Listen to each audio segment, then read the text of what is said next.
नमस्कार दोस्तों। जय सिया राम, जय माता दी। कैसे हो सभी? तो कल हमने पढ़ा था राणा कुंभा। तो राणा कुंभा क्या है कि मेवाड़ के बड़े शासक है और इनके बारे में अपने को बहुत सी जानकारी होनी चाहिए। तो कल हमने राणा कुंभा के बारे में बहुत सी जानकारियां लिखी है। आज हम राणा कुंभा जी को पूरा कर देंगे। यहाँ पे आगे रायमल जी के बारे में पढ़ेंगे। तो राणा कुंभा जी के बारे में अपन जो बाकी चीज रही है वो लिख लेते हैं। राणा कुंभा जी ने जो सारंगपुर विजय के उपलक्ष्य में कुंभलगढ़ जो सारंगपुर उपलक्ष्य में विजय स्तंभ बनाया था, तो विजय स्तंभ के अंदर अपनी कीर्ति लिखवाई थी। कीर्ति स्तंभ पर जो अपने कीर्ति लिखाई है वो लिखी है आपके महेश ने, अत्रि और महेश। तो लिखिए आप विजय स्तंभ, विजय स्तंभ पर राणा कुंभा ने अपनी कीर्ति लिखाई। कीर्ति यानी उनके जो शासनकाल में जो जो कार्य हुए हैं, जो जो युद्ध हुए हैं, उनके बारे में जो जानकारी है वो इस विजय स्तंभ पर लिखी गई है। इस कीर्ति लिखने वाले कौन है, रचयिता कौन है? इसके जो रचयिता है ये है अत्रि और महेश। अत्रि और महेश ने, और ये जो अपना विजय स्तंभ है, इस विजय स्तंभ 1440 से लेके 1448 8 साल लगे इसको बनने के अंदर, ठीक है। और ये इसके जो शिल्पकार है, मतलब जो अपने ये हथौड़ा लेकर, गैंसी हथौड़ा लेकर इसको जो शिल्प बनाते हैं, इसके अंदर जो मूर्तियां, इसके जो शिल्पकार है वो है आपके, आप लिखिए शिल्पकार।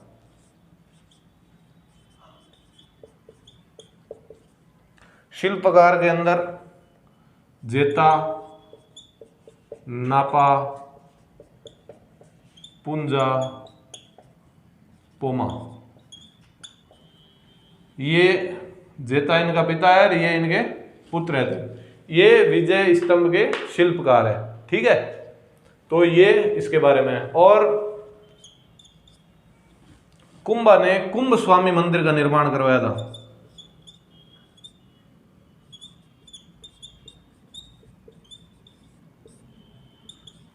कुंभ स्वामी का मंदिर का निर्माण करवाया है कुंभलगढ़ में।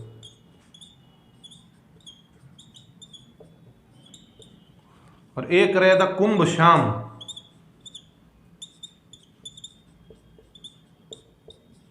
वो कराया चित्तौड़ में। तो इसमें स्वामी और इसमें श्याम इतना ही अंतर है। इसको आप इस प्रकार याद कर ले। श्याम जो मीराबाई थी, मीराबाई कहाँ रहती थी? चित्तौड़ के किले में रहती थी। और मीराबाई किसकी उपासना करती थी? कृष्ण भगवान की। और कृष्ण भगवान को और क्या कहते हैं? श्याम, ठीक है। तो मीराबाई चित्तौड़ में रहती थी, श्याम की उपासना करती थी, इसलिए कुंभ श्याम मंदिर तो चित्तौड़ में। और ये स्वामी, कुंभा खुद क्या है? स्वामी था, बड़ा स्वामी था। तो इसने, कुंभा ने स्वामी है, इसने कुंभलगढ़ में ही, कुंभा कुंभलगढ़, स्वामी कुंभलगढ़ में कुंभ स्वामी मंदिर का निर्माण करवाया। और कुंभ श्याम चित्तौड़ के अंदर। तो आप थोड़ा इस प्रकार याद कर सकते हैं। इस आगे बात करते हैं अपन।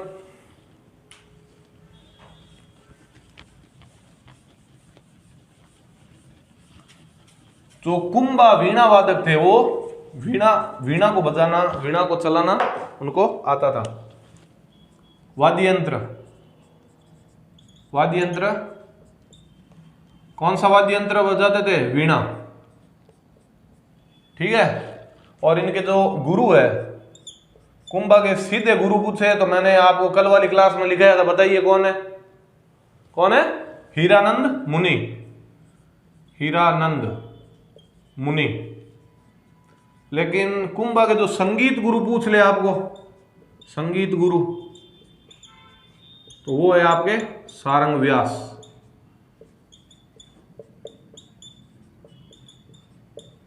ठीक है। ये जो सारंग व्यास है ना, रावल रतन सिंह के समय जो वो तांत्रिक था ना, राघव चेतन, उसी का ही आपके उसी का ही पोता है ये। ठीक है, तो संगीत गुरु कौन है? सारंग व्यास। सीधा गुरु पूछ ले तो हीरानंद मुनि। तो देखिए, हमने कुंभा के बारे में पढ़ा। कुंभा ने बहुत से दुर्गों का निर्माण कराया, कुंभा ने बहुत सी किताबों की रचना की। ये बहुत बड़ा विद्वान भी था, शूरवीर भी था, इसने बहुत से युद्ध भी किए, 100 युद्ध भी किए हैं। मेवाड़ के अंदर 32 दुर्गों का भी निर्माण करवाया है। तो आप वो लिख लेना, श्यामल दास के अनुसार इसने 32 दुर्ग निर्माण करवाया है, श्यामल दास। ये आप बार बार श्यामल दास को पढ़ेंगे। ये श्यामल दास उदयपुर के आगे राजा आएंगे, सज्जन सिंह के दरबारी थे। और इनकी पुस्तक आप अभी से याद कर लीजिए, इनकी एक पुस्तक है वीर विनोद। ये जो भी हम बात करते हैं ना श्यामल दास के अनुसार, ये है श्यामल दास के अनुसार, वो सारी जानकारी अपने को इस वीर विनोद पुस्तक से मिलती है। तो श्यामल दास के अनुसार मेवाड़ के 84 दुर्गों में से 32 कुंभा ने बनाए हैं। 84 दुर्ग में से 32 का निर्माण किसने किया? कुंभा ने। ये किसके अनुसार है? श्यामल दास के अनुसार। इसलिए कुंभा को क्या कहा जाता है? राजस्थान में स्थापत्य कला का जनक कहा जाता है।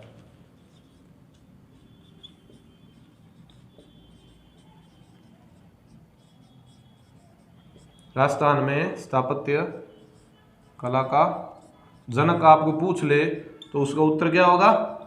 राणा कुंभा।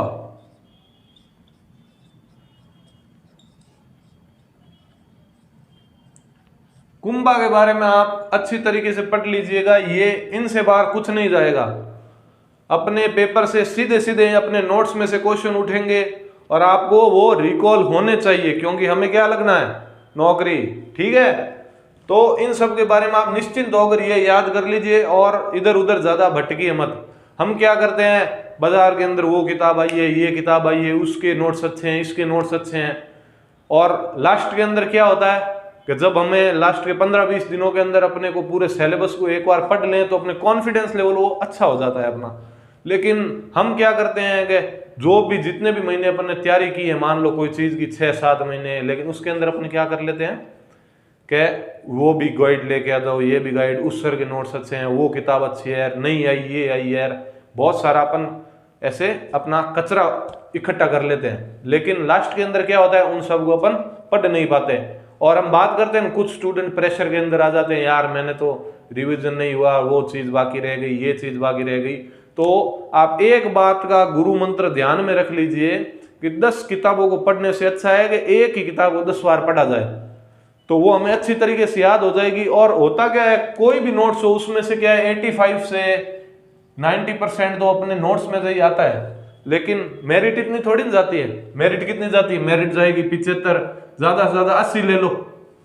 लेकिन अपन क्या करते हैं, जो क्वेश्चन अपने को आते हैं वो भी अपन गलत करके आ जाते हैं। बाद में कहते हैं यार ये तो मेरे को याद था, उस समय पता नहीं क्या हो गया। तो ये क्यों होता है? इसका मेन कारण यही है कि अपन भटक बहुत जाते हैं। तो आप ये ध्यान रख लीजिए, अपने जो भी साधन है उनको सीमित कीजिए, अच्छे साधन लिखिए, और सीमित साधनों के साथ में हम जरूर सक्सेस को प्राप्त कर सकते हैं। तो अपने नोट्स है वो अच्छे नोट्स रखिए और कम से कम रखिए, ताकि जो लास्ट वाला जो समय है जिसके अंदर अपने को अपनी तैयारी के अंदर अंतिम प्रहार करना होता है, अपनी तलवारों को धार लगाना होता है, तो उस समय हम घबराएं नहीं। क्योंकि 15-20 दिनों के अंदर सब कुछ तो अपन पढ़ नहीं सकते, शॉर्ट नोट्स भी अपने को बनाने पड़ेंगे। और एक बार अगर हम अच्छी तरीके से रिवीजन कर लेना तो अपना जो जब जाते हैं सेंटर के अंदर तो अपना कॉन्फिडेंस लेवल अलग ही होता है। और आप ये बात ध्यान रख लीजिएगा, सक्सेस हमेशा कॉन्फिडेंस से ही मिलती है। तो आप ज्यादा इधर उधर भटकिए मत, इन चीजों को याद कर लीजिए, और जब आप पेपर दोगे तो आपको इसका पता चल जाएगा कि हाँ सब कुछ हमारे नोट्स में से याद है। 90% तो हम इस बात का आपको विश्वास दिलाते हैं कि आपको जितने भी आपके क्वेश्चन आएंगे जीके से संबंधित, उसमें से 90% क्वेश्चन आपको अपने ही नोट से मिल जाएंगे। आप हम पर भरोसा कीजिए, और जो लिखा है वो हाथों हाथ अभी जो क्लास पूरी होती है उसके बाद में आपको 6 घंटे के अंदर अंदर इसका रिवीजन कर लीजिएगा, तो आपको थोड़ी याददाश्त है वो अपनी तेज हो जाती है, और ये याद भी बड़ी आसानी से हो जाते हैं। ठीक है दोस्तों, तो राजस्थान की स्थापत्य कला के जनक कौन है? राणा कुंभा। और ये जो राणा कुंभा है, ये अपने जीवन के अंतिम काल के अंदर क्या है, इनको उन्माद रोग हो गया था।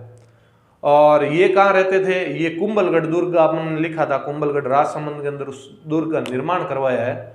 तो कुंभलगढ़ के अंदर ऊपर कटारगढ़ है, जिसे मेवाड़ की आंख कहते हैं, वहां ये रहते थे और उन्माद रोग से ग्रसित हो गए थे। तो इनके जो एक पुत्र थे उदा ने इनकी क्या कर दी है? हत्या।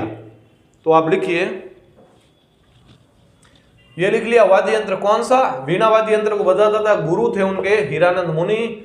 संगीत गुरु पूछ ले तो सारंग व्यास। और श्यामलदास के अनुसार 84 में से 32 दुर्ग का निर्माण कराया। कौन सी पुस्तक लिखी है सारंगदास? इसने श्यामलदास ने वीर विनोद। ठीक है,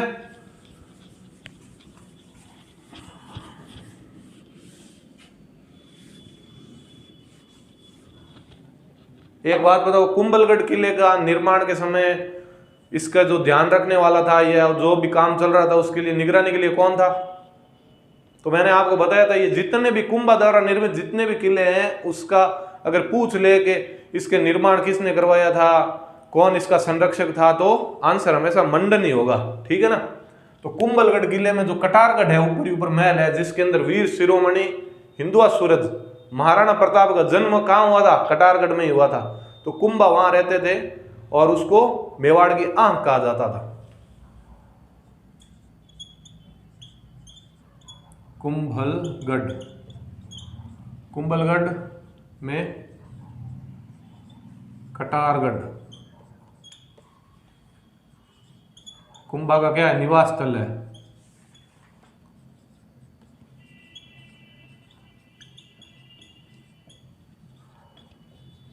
इस कटारगढ़ को क्या कहते हैं? मेवाड़ की आंख।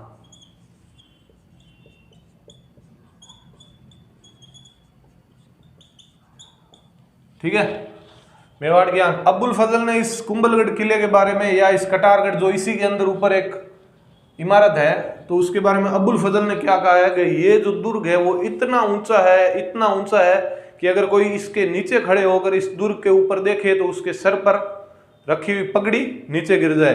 तो ये इतना ऊपर किला है। किसने लिखा है? ये कोटेशन आपको याद रखना है, बहुत बार आ चुका है, आसान है, ये आपको पहले से याद जरूर होगा। ये अबुल फजल अकबर के दरबारी थे। कहाँ के थे? नागौर के। अबुल फजल क्या कहा? कुंभलगढ़, इस कटारगढ़ के बारे में क्या कहा है? कुंभलगढ़ के बारे में, यह इतना ऊंचा है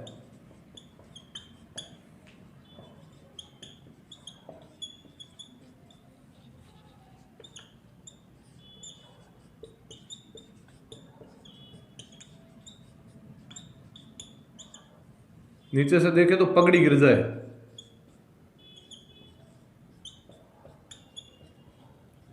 देखिए दोस्तों, अभी अपन कोई बच्चे तो है नहीं कि पूरी लाइन हिंदी के अंदर लिख की जाए। आप जितने हो सके उतने शॉर्ट नोट्स बनाएं। हम इस बात को ऐसे भी लिख सकते हैं, अबुल फजल कुंभलगढ़ पगड़ी गिर जाए, तो अपन तो समझ जाएंगे। तो जितने शॉर्ट नोट्स हो सके उतने आप तैयार करो कि आपको वापस रिवीजन के अंदर अधिक समय ना लगे। स्मार्ट स्टडी ही वर्तमान के अंदर सक्सेस पाने का एक आपके लिए उपयोगी है। तो अबुल फजल अंतिम में क्या हो गया था? उन्माद रोग से ग्रसित था, उन्माद रोग हो गया था, उन्माद रोग। हत्या कौन कर देता है? कुंभा की। उसका पुत्र कौन है? उदा। पुत्र उदा उसकी क्या कर देता है? हत्या कर देता है। तो कुंभा के बारे में हमने बड़ी ही विस्तृत चर्चा की है और बहुत ही अच्छे से इसके बारे में लिखा है। तो कुंभा के बाद में कुंभा के ये जो पुत्र है उदा ने 1567 से लेकर 1467 से लेकर 1473 तक मेवाड़ पर राज किया, लेकिन वो एक अयोग्य पुत्र था। तो इनके कुंभा के जो पुत्र है रायमल, जिनकी जोधा की पुत्री श्रृंगार देवी से विवाह कराया था आवल बाउल की संधि के अंदर, तो रायमल योग्य पुत्र थे। रायमल ने दादिमपुर युद्ध के अंदर इस उदा को पराजित किया और मेवाड़ से भगा दिया। और कहा जाता है जब भी आगे मालवा की तरफ जा रहा था तो बिजली गिरने से इस उदा की मृत्यु हो गई। ठीक है, तो अगले राजा आप लगाइए महाराणा रायमल।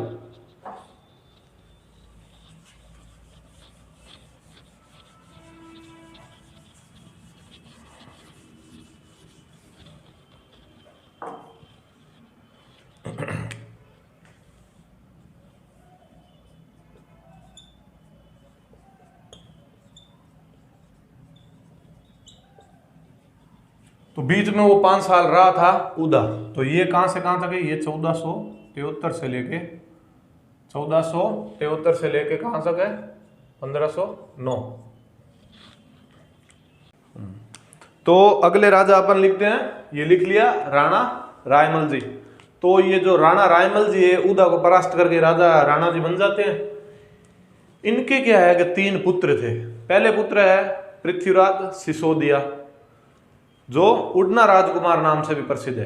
एक है इनके पुत्र है जयमल, और दूसरे जो आगे जाकर राणा बनेंगे सांगा, जिन्हें संग्राम सिंह कहते हैं। ठीक है, तो होता क्या है कि इस रायमल जी ने रायमल जी ने जो एकलिंगनाथ जी मंदिर बनाया था आपके बप्पा रावल ने कैलाशपुरी उदयपुर के अंदर, उसका वर्तमान स्वरूप है। जब अब हम जाते हैं उसको देखते हैं तो वो स्वरूप इन्होंने बनाया है। आप लिख लीजिए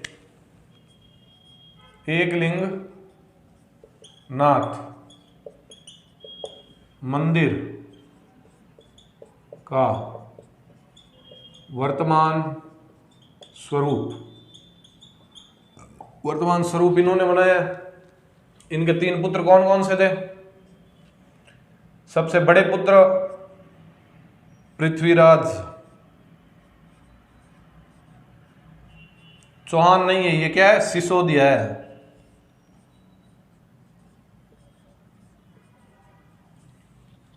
उसके बाद में एक है जयमल, और एक आपके है संग्राम सिंह, जिन्हें हम राणा सांगा के नाम से जानते हैं, संग्राम सिंह। ठीक है, तो इनके समय क्या है कि टोडा, जो टोंक के अंदर एक रियासत है टोडा के उस समय राजा थे राव सूरतान। तो सूरतान के जो राज्य पर है, उसके आसपास में मुस्लिम क्षेत्र के जो आक्रमणकारी थे, उन्होंने टोडा पर आक्रमण किया और क्या किया भाई, इस टोडा को कब्जे में ले लिया और राव सूरतान को परास्त करके भगा दिया। तो अपने ये जो राव सूरतान थे, वो राव सूरतान सीधे सीधे टोंक से नीचे चलते हैं। यहाँ टोंक है राजस्थान के अंदर, राजस्थान का नक्शा आपको आता है, तो ऐसे करके इस प्रकार का थोड़ा है राजस्थान का नक्शा। तो टोंक पड़ता है इधर, मेवाड़ वाला क्षेत्र है ये। तो ये टोंक से सीधे राव सुल्तान आ जाते हैं मेवाड़, और मेवाड़ के पास आकर रायमल जी से कहते हैं कि रायमल जी ऐसे ऐसे हमारे राज्य के अंदर आक्रमण हो गया और हमें हार गए, आप हमें मेवाड़ के अंदर शरण दीजिए ताकि हम अपने आगे की जो तैयारी है वो कर सके और अपना राज्य वापस ले सके। तो रायमल जी ने कहा भाई चलो आ गए, शरण मांग ली, तो शरण के लिए तो क्षत्रिय कभी मना करते ही नहीं है। तो उन्होंने क्या है, मेवाड़ के अंदर एक दे दिया जगह, गया आप यहाँ पर रहो, आपकी पूरी सेवा की जाएगी, आपकी पूरी हाजिरी हम भरेंगे और कोई प्रॉब्लम वाली बात नहीं, आराम से आप अपनी सेना को तैयार करो, तब तक नहीं होती है तब तक आप आराम से मेवाड़ के अंदर रह सकते हो। तो भाई इनकी है ना, जो राव सूरतान है, राव सूरतान की एक पुत्री का नाम था तारा। क्या नाम था? तारा। तारा के विवाह के लिए तो राव सूरतान ने एक विधि ढूंढी कि भाई ये मुसलमान वो आक्रमणकारी है, उनसे इतना जल्दी तो अपनी सेना तैयार होगी नहीं, और जब तक अपन सेना तैयार करेंगे तब तक वो भी थोड़े स्ट्रांग हो जाएंगे। तो अपन क्या, उन्होंने सोचा कि जल्दी से जल्दी अपना ये टोडा है वो अपन कैसे अपने कब्जे के अंदर वापस लें। तो उन्होंने बैठकर सोचा कि अपनी ये जो पुत्री है, जिनका नाम क्या है, तारा, उन्होंने घोषणा कर दी कि अपने जो राजस्थान का जो सूरवीर है, जो वीर पुरुष है, हमें टोडा जीत कर देगा, उससे मैं मेरी पुत्री का विवाह करा दूंगा। ठीक है, तो अपने भाई ये जो जयमल जी है, जयमल जी ने सबसे पहले हाथ खड़ा किया, प्रेजेंट मैं हूं यहाँ पर, मैं आपको क्या जीत कर दूंगा, ये टोडा जीत कर दूंगा और इस तारा से मेरा विवाह करा दो। तो सूरतान ने कहा भाई जीत कर दो और शादी करो। तो सूरतान ने क्या कहा, सगाई अभी कर देते हैं, जैसे ये जो टोडा है ये जीत लेंगे अपन तो आपकी शादी भी कर देंगे, ठीक है। तो ये उनके बीच में बात हुई। उसके बाद में क्या हुआ, एक दिन ये शाम को बैठ कर पैक लगा रहा था और इसके साथ में दोस्त थे। दोस्त ने कहा यार तेरी सगाई हो गई, तू अभी तक मिला नहीं है भाभी जी से, हमको मिला भाभी जी से, बात करते हैं क्या है, ऐसे वैसे बात करते हैं, पर तू मिला ही नहीं। तो इसको उन्होंने क्या है पिला पिला के एकदम चढ़ा दिया। ये भाई अभी पी कर एकदम शेर बनवार कहाँ चला गया, राव सूरतान के पास, और वहाँ बाहर जाकर बोला भाई हट जाओ, मैं जा रहा हूँ अपनी पत्नी से मिलने। तो उन्होंने कहा अरे भाई अभी तक सगाई हुई है और ऐसे कैसे मिलने दे, सगाई से पहले हमारे यहाँ मिलने का रिवाज नहीं है, चला जाए यहाँ से। तो क्या हुआ, ये तो एकदम नशे में और बनावा साले के हमारे यहाँ पर ही बैठे और हमारे ऊपर ही दादागिरी कर रहे हो। एक तो हमने आपको शरण दी है और एक हमारे ऊपर दादे कर रहे हैं, हमको अंदर नहीं जाने दे रहे। उन्होंने कहा देखो शरण दी है तो आपने पहले सोचना था, लेकिन अपने जो बेटी है उससे कैसे मिलने दें ऐसे सीधे। तो इसने क्या है, ये नशे के अंदर था, एकदम फुल दोस्तों द्वारा चढ़ाया गया था एकदम। तो इसने क्या है कहा हट जाओ यहाँ से, मैं तो मिलूंगा चाहे कुछ ही हो जाए। तो इन सोलंकियों ने क्या है, वो क्या थे, सोलंकी थे, राव सूरतान के सोलंकी। इन सोलंकियों ने मिलकर क्या है, ये बात इसने मानी नहीं तो इसकी क्या कर दी भाई, हत्या कर दी यहीं पर, ठीक है ना। तो इस जयमल की हत्या किसने की, सोलंकी। तो भाई हत्या अपन ऐसी बात लिखे वो तो अच्छी नहीं लगती, तो ऐसे लिख लो सोलंकियों से युद्ध करते हुए मारा गया। सोलंकियों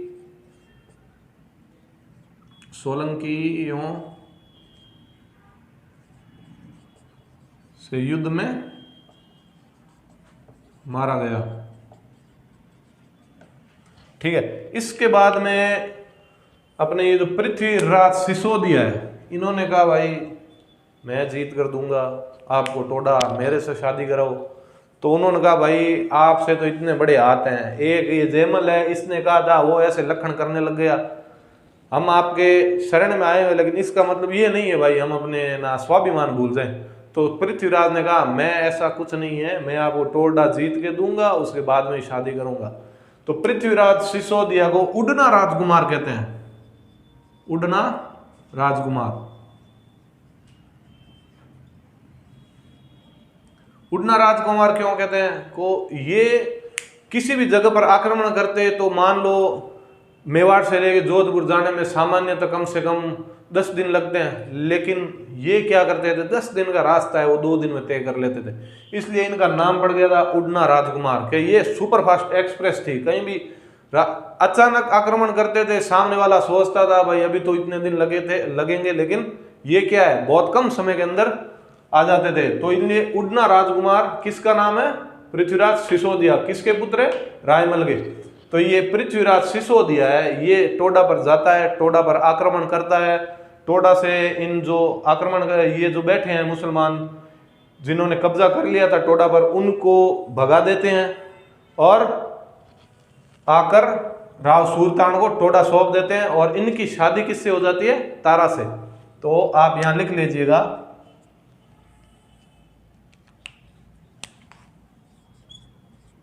पृथ्वीराज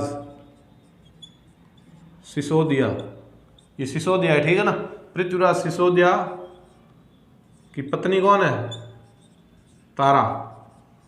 तारा के पिता कौन है, राव सूरतान सोलंकी। तो ये तारा है, इस तारा को क्या है, कौन से किले के अंदर गए शादी के बाद में, कौन से किले में रहने लग गई ये तारा, अजमेर का अजयगढ़, जो अजय मेरू दुर्ग है जो अजमेर के अंदर है, जो अजय राज ने बनाया था, वो ये जाकर अजय मेरू के अंदर रहने लग जाती। इसके जब ये तारा जब से यहाँ रहने लगी तो इसका नाम पड़ गया तारागढ़। तो किसके नाम पर आपने ये तारागढ़ किले का नाम तारागढ़ पड़ा है, तारा के नाम पर। ये तारा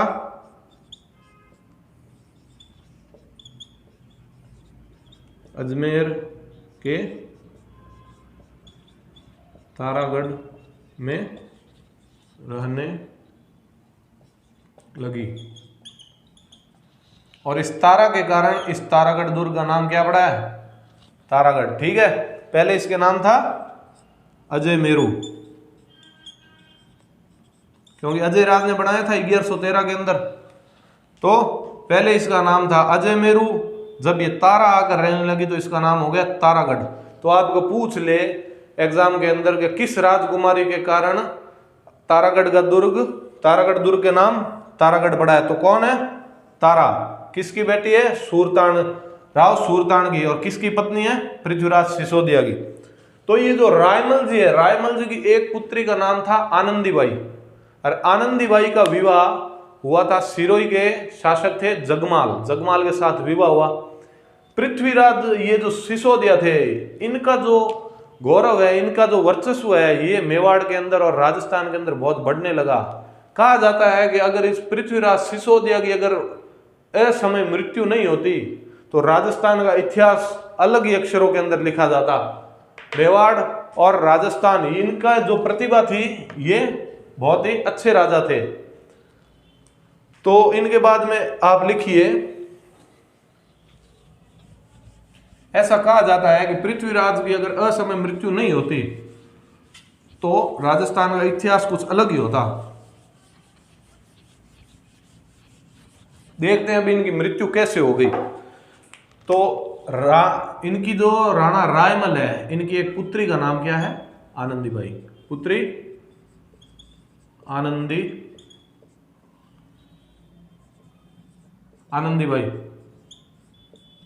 आनंदीबाई का विवाह कहां हुआ है? सिरोही के जगमाल के साथ हुआ है। ठीक है। तो इन जो पृथ्वीराज सिसोदिया उड़ना राजकुमार की जो गौरव था, उनके राजस्थान के अंदर बहुत बढ़ने लग गया। और आगे जो दूसरे राजा थे, उन दूसरे राजा को इसके बारे में डर लगने लग गया, कहीं ये पूरे राजस्थान पर कब्जा ना कर ले। तो मिलकर एक साजिश की गई। इनके जो बेनोई है, ये इनका बेनोई हो गया जगमाल पृथ्वीराज सिसोदिया का। तो इस बेनोई ने अपने यहाँ पर बुलाया और अपने खाने के अंदर जहर मिला दिया। ठीक है। और जहर के कारण पृथ्वीराज सिसोदिया की असमय मृत्यु हो गई। तो आप लिखिए कि ये जो पृथ्वीराज है, पृथ्वीराज को जगमाल, ये क्या है? बहनोई ने जहर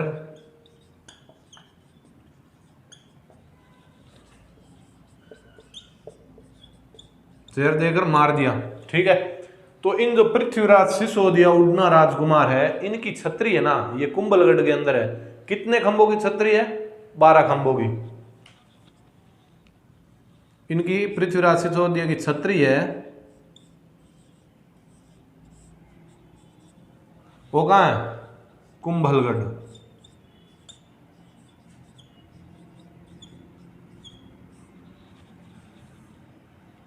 बारह खंभों की छतरी है।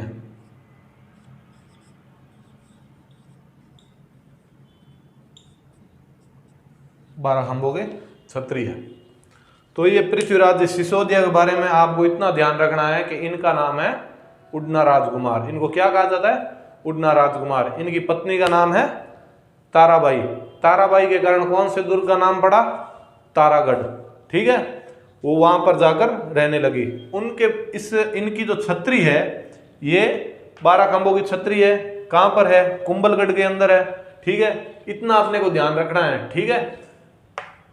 रायमल जी के बारे में, रायमल जी ने अपने यहाँ मेवाड़ के अंदर एक मंदिर का निर्माण करवाया है, वो आप लिख लीजिए।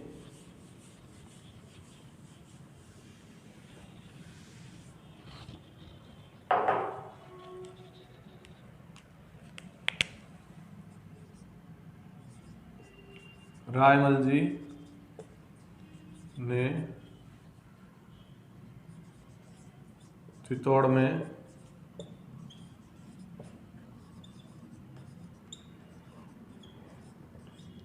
अद्भुत जी के मंदिर का निर्माण करवाया।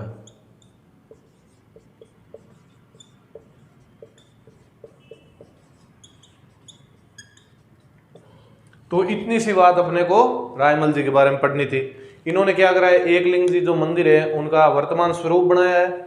इनके जो ये 3 पुत्र थे, जगमाल, संग्राम सिंह और पृथ्वीराज सिसोदिया, और इन्होंने मंदिर बनाया है अद्भुत जी का मंदिर। ठीक है, 1509 तक रहे थे। इन 1509 के बाद में अगले राजा आएंगे हिंदुपत राणा सांगा। राणा सांगा के बारे में अपन पढ़ते हैं। इन रायमल जी के बारे में, रायमल जी के शासनकाल के अंदर एक घटना हुई कि एक चारणी थी जिनको आपके जयमल जी, पृथ्वीराज सिसोदिया और राणा सांगा तीनों उसके पास गए। कहा जाता था कि वो भविष्य दृष्टता थी, उसको आगे भविष्य का पता चलता था। तो तीनों भाई गए और पता किया कि हमारे पिताश्री रायमल जी के बाद में कौन अगले राजा बनेंगे, कौन अगला राणा बनेगा। तो सभी वहां पर गए और ऐसे हुआ कि वहां पर रायमल अपने पृथ्वीराज जी है, ये ऊपर जाकर वहां पर एक पत्थर था, उस पत्थर पर बैठ गए। जयमल जी है वो साइड में एक जगह पर जाकर बैठ गए। और लास्ट में कौन आए, राणा सांगा आए। सांगा वहां पर एक शेर की खाल पड़ी थी, वो उठाकर नीचे जमीन पर बैठ गए। तो जैसे ही चारणी अंदर से आई और उन्होंने कहा कि माता जी हम तो आपके पास आए हैं, एक बात आपसे पूछनी है कि हमारे पिताजी के बाद में हम तीनों भाइयों में से अगला राणा कौन बनेगा। तो चारणी ने कहा कि ई शेर री खाल माथे जो बैठो है वो ही अगलो राणो होवेला।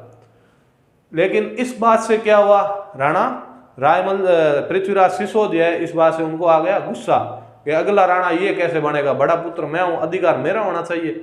तो चारणी ने कहा जो मैं कह दियो वो ही होवेला। चारणी ने कह दिया जो मैंने कह दिया वो ही होगा, जो इस खाल पर बैठा है राणो वो ही होशी। तो अगले क्या हुआ, पृथ्वीराज जी को गुस्सा आया और उन्होंने क्या किया, तलवार निकालकर राणा सांगा पर वार कर दिया और राणा उस वार के अंदर राणा सांगा की आंख फूट गई। राणा सांगा वहां से भागकर सीधे सीधे कहां चले जाते हैं, करमचंद जी पंवार के पास, अजमेर के अंदर। ठीक है, वहां पर जाकर छोटा मोटा उनके दरबार के अंदर काम करने लग जाते हैं, उनके राज्य के विस्तार के लिए, उनकी नीति के अंदर उनकी मदद करते हैं। और राणा सांगा चले जाते हैं। उनके बाद में पृथ्वीराज सिसोदिया के साथ उसके बहनोई जो जगमाल है वो जहर देकर मार देता है। और अपने ये जो जयमल जी है, जयमल जी की तो सोलंकियों के साथ लड़ाई करते हुए वैसे ही मृत्यु हो गई। पृथ्वीराज सिसोदिया उड़ना राजकुमार जहर देकर मार दिया गया, और ये जो जयमल है, जयमल सोलंकियों से युद्ध करते हुए मर गया। और राणा सांगा इस घटना के बाद में मेवाड़ को छोड़कर कहां चले गए, अजमेर करमचंद जी के पास। और राणा सांगा का आगे कोई पता नहीं चला, किसी को कुछ पता नहीं चला। राणा सांगा उस चारणी, देवल चारणी के पास से निकलकर, ये जो चारणी थी उस चारणी के पास निकलकर कहां चले गए, वो क्या है कि गुप्त रूप से अज्ञातवास में रहने लग गए। अपना भेष बदलकर करमचंद जी से पास रहने लगे और करमचंद जी को कहा कि मैं कौन हूं, मेरा क्या अस्तित्व है वो आप किसी को बताना मत। तो राणा सांगा का अस्तित्व किसी को पता नहीं, मर गए या कहीं युद्ध के अंदर इधर उधर कहां चले गए। तो दोनों पुत्र ये नहीं है, सांगा यहाँ है नहीं, रायमल जी के दूसरा कोई पुत्र नहीं था। रायमल जी ने सोचा कि अब क्या करें भाई। तो ऐसे करते करते 1509 आ गया और 1509 के अंदर रायमल जी की भी मृत्यु हो जाती है। तो मेवाड़ का उत्तराधिकारी कोई नहीं है। तो सामंतों ने पूछताछ करवाई कि भाई दो तो एकदम फिक्स अपने को पता है कि दो तो ये मर गए, लेकिन राणा सांगा जी की कोई खबर नहीं है, वो क्या है जिंदा है या कहीं मर गए हैं, तो आप उसका पता लगाइए। तो जैसे ही ये खबर फैली तो लोगों ने पता लगाना शुरू किया, तो पता चल गया भाई राणा सांगा अभी जीवित है, हिंदुपत राणा सांगा अभी तक जीवित है। और राणा सांगा को वापस मेवाड़ बुलाया गया, कहा आप आओ राणा जी, अपने इस मेवाड़ को संभालो, इस पर राज करो, इस पर आपका ही अधिकार है। उस चारणी की भविष्यवाणी सत्य हुई है और आपको मेवाड़ की बागडोर संभालनी है। तो अब अगले राणा जो होंगे वो होंगे राणा सांगा। राजस्थान के बड़े सूरवीर राजा हुए हैं राणा सांगा।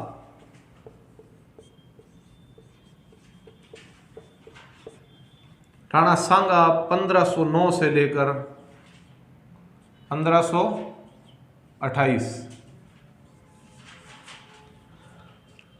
राणा सांगा। तो दोस्तों राणा सांगा जी के बारे में अपन अगली क्लास के अंदर बात करेंगे। आज हमने कुंभा जी को कुंभा के बारे में पूरी जानकारी लिख ली है, रायमल जी के बारे में लिखी है। अगली क्लास के अंदर अब हम बात करेंगे राणा सांगा जी के बारे में।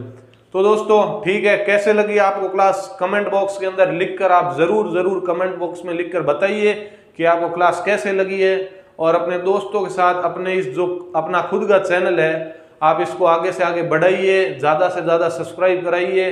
दोस्तों आपके सहयोग की आवश्यकता है और जैसे जैसे आप इस चैनल को आगे बढ़ाएंगे तो हम भी और प्रोत्साहित होंगे और आपको और अच्छी तरीके से हम प्रोत्साहित होकर कार्य करेंगे। तो दोस्तों इस चैनल को ज़्यादा से ज़्यादा सब्सक्राइब कराइए। ठीक है, नमस्कार।